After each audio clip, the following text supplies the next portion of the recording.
Kasih karunia dan damai sejahtera Allah Bapa kita dan anaknya Tuhan Yesus Kristus menyertai saudara. Amin. Shalom saudaraku yang terkasih di dalam nama Tuhan Yesus Kristus. Senang bisa menyapa saudara di tempat saudara berada hari ini dalam dimensi yang berbeda, tetapi dalam dunia yang sama. Sebagai insan yang diciptakan untuk Tuhan, sebelum melakukan rangkaian aktivitas kita pada hari ini, marilah kita mengawalinya dengan mendengarkan firman Tuhan. Renungan hari ini tanggal 29 Juli tahun 2024 diambil dari Mazmur 97 ayat 10. Hai orang-orang yang mengasihi Tuhan, bencilah kejahatan.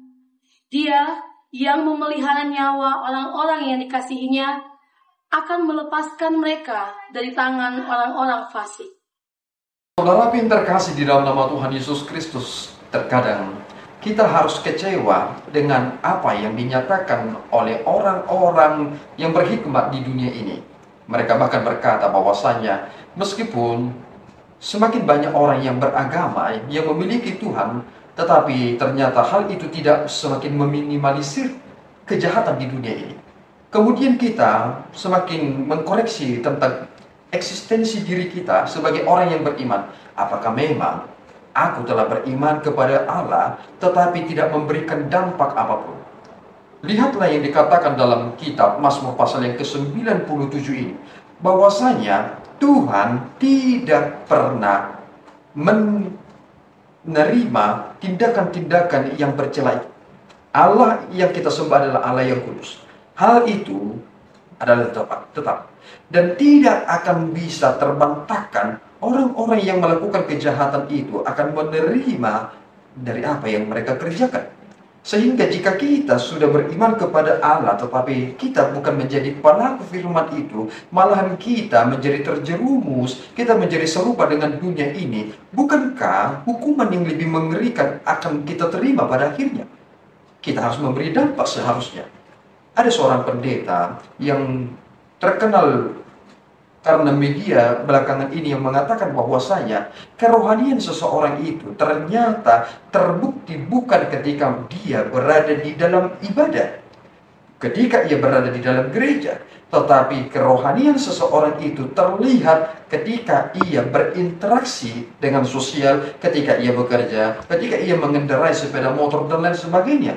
Kita mungkin memilah-milah tentang kejahatan-kejahatan yang terjadi belakangan ini. Kita dengan panas hati berkata bahwasanya aku sangat membenci dia yang menjual anaknya. Aku membenci dia yang menyebarkan atau mengedarkan narkoba. Aku membenci dia karena demikian, karena itu dan lain sebagainya. Tetapi apakah kita telah membenci diri kita sendiri karena mungkin saudara dan saya adalah penjahat yang belum tertangkap? Kita mungkin menyalahkan mereka semua, tetapi ternyata kita harus mengerti satu hal, kecil terinjak-injak, besar terbawa-bawa. Jika saudara mengizinkan ini adalah sesuatu hal yang lumrah, yang mungkin bisa aku kendalikan, maka hal yang terjadi ke depannya adalah sesuatu hal yang mengerikan. Oleh karena itu saudaraku yang terkasih, jika kita adalah orang-orang yang mengasihi Tuhan, maka kita harus membenci kejahatan. Kita harus menyuarakan suara kenabian itu. Dan kita tidak mau dihasut untuk menjadi serupa dengan mereka. Karena kita benar-benar yakin bahwasanya Allah yang memelihara nyawa orang yang dikasihinya, Allah yang akan melepaskan mereka dari tangan orang fasik. Jika Tuhan berkata ya, maka tidak ada yang bisa berkata tidak. Jika Tuhan berkata pergi, maka kita harus pergi. Karena itu adalah bagian yang terbaik bagi hidup kita. Jadilah para pelaku-pelaku firman Tuhan. Dan hiduplah di dalam kasih yang benar-benar nyata. Jauhlah kejahatan. Dan jangan menjadi serupa dengan dunia ini. Tuhan Yesus memberkati, kita berdoa. Ya Tuhan, kami bersyukur atas berkat-Mu. Terima kasih Bapa, Engkau mengingatkan kami kembali bahwasanya orang-orang yang mengasihi Engkau harus menjauhi dan harus membenci kejahatan. Tuhan, biarlah kami muak dengan segala sesuatunya itu, sehingga kami tidak mau mendekatinya dan bahkan jatuh, terpeleset menjadi pelaku kejahatan itu. Biarlah kami Tuhan memperbaiki diri kami terlebih dahulu, sehingga kami siap menghadapi segala sesuatunya itu dan hidup di dalam kebenaran. Terpuji Engkau Bapa di dalam Yesus. Kami telah berdoa dan mengucap syukur.